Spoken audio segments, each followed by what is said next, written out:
do it with Luca's winter clothing. We get secondhand stuff because He's gonna it's outgrow like, it so yeah, fast. kids use it for like a year. It's totally, he hasn't complained yet. I love hand-me-downs, Doesn't know the difference. honestly. That helps Yeah. too. Right. Yeah, I like yeah, it. he doesn't know what to do. But keeping him warm. That's we the started to big get thing. into that too, like shells. Like you think about like outer shells. Like it's not a really personal item. Some people are weird about the some secondhand coat stuff, part. but this Yeah. is like it's outside a jacket. I think Yeah. it'll be fine. Guys, this week is uneventful, which is okay because I had to work.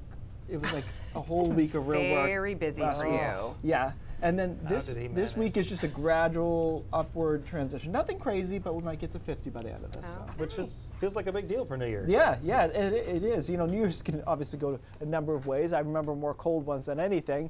Not this year, though. 33 in Portland for a high today, 33 in Wiscasset, 35 in Sanford. Tonight's going to be chilly, dropping down to the teens. 18 in Portland, 17 Wiscasset, 9 in Millinocket, 2 in Caribou. Last cold night for a little while here. We'll start to transition upward after that. This is a really gradual process, so no one day is going to knock your socks off like, wow, we get to 65 out of nowhere, but we just gradually get a little warmer every day. And so tomorrow, we've got clouds around, even some snow showers and squalls in the mountains especially, but we get to say 35 degrees by tomorrow afternoon. Then tomorrow night, we drop down not quite as cold into the 20s as opposed to teens. And then Thursday, we've got a shot to get to 40 degrees under a mixture of sun and clouds. And then on Friday, we should be able to get into the mid 40s. So it's a really gradual thing here, but all the while the week is just quiet. There's not a ton of just completely sunny days, but it's also quiet. There's not a lot of precipitation going on.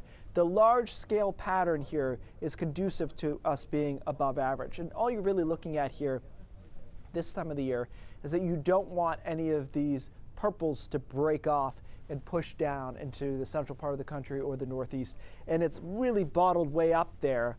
They call it, some people call it the polar vortex. I don't like that phrase. It's technically right, but it's jumped the shark a little bit. But that's that area of purple up there. And we're nowhere near that. So we stay kind of ridged out into the weekend, and then into mid to late next week, we see a resurgence of that. So I think we can confidently say from now through about the 6th or 7th of January, we're going to be above average temperature-wise.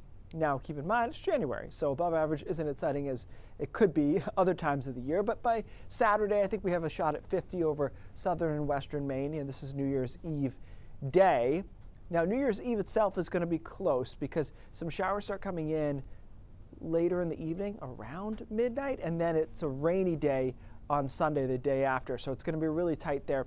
I was joking, for my version of New Year's, it'll be perfect because I'm old and I don't really like to be out till like 2 or 3 in the morning anyways.